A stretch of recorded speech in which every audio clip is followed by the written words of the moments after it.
ఒక ట్రంప్‌ని అభిమానించే వాళ్ళు ఎందుకంటే అతను యాక్షన్ తీసుకుంటాడు. యుద్ధాలైనా చేస్తాడు. ఒక నెతన్యాహు యుద్ధాలు చేసైనా మన దేశాన్ని నంబర్ 1గా నిలుపుతాడు. పుతిన్ ద యుద్ధాలు చేసైనా మన దేశాన్ని గొప్పగా ఉంచుతాడు. జెలెన్స్కీ యుద్ధం చేసైనా మన దేశాన్ని గొప్పగా ఉంచుతాడు. జిన్‌పింగ్ యుద్ధం చేసైనా మనల్ని నంబర్ 1గా ఉంచుతాడు. ఇది ఇప్పటిదాకా ఉన్నటువంటి యంగ్‌స్టర్స్‌కి ఉన్నటువంటి ఫీలింగ్. ఇప్పుడు ఈ రూట్ మారుతుంది రాబోయే రోజుల్లో. యుద్ధాలు కాదు, శాంతి కావాలని కోరుకునే వాళ్ళని మాత్రమే ప్రజలు ఎన్నుకుంటారు. వీరత్వం కంటే కూడా ధీరత్వం కావాలి. ధీరత్వం అంటే ధైర్యం ఉండాల. కత్తులు పుచ్చుకుని చంపడం గాదు, కత్తి మీదకొచ్చినా సరే స్ట్రాంగ్‌గా నిలబడటం. ప్రస్తుతం అట్లాంటి లక్షణం భారతదేశానికి ఉంది.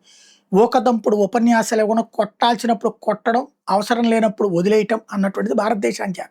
ఇది వీళ్ళకి చేతే సావట్లేదు. రాబోయేటటువంటి రోజులు ఇప్పుడు యుద్ధం కారణంగా ఎదురైనటువంటి సంక్షోభాలు, కరోనా కారణంగా ఎదురైన సంక్షోభం తర్వాత మళ్ళీ అలాంటి సంక్షోభం ఫేస్ చేస్తూ పెట్రోల్, డీజిల్, గ్యాసులకి రేషన్‌లొచ్చే రోజులొచ్చినప్పుడు ప్రపంచం మళ్ళీ పాత రాతి యుగపు రోజులకి పోవాలని కోరుకోదు. ఎందుకంటే ఎలక్ట్రానిక్ గాడ్జెట్స్‌తో ప్రపంచం మొత్తాన్ని రాబోయే 50 ఏళ్ళకి సరిపడా చదివేస్తున్నారు. కాబట్టి రాబోయే రోజుల్లో యుద్ధోన్మాదం లేని పాలకులు కావాలని కోరుకుంటారు.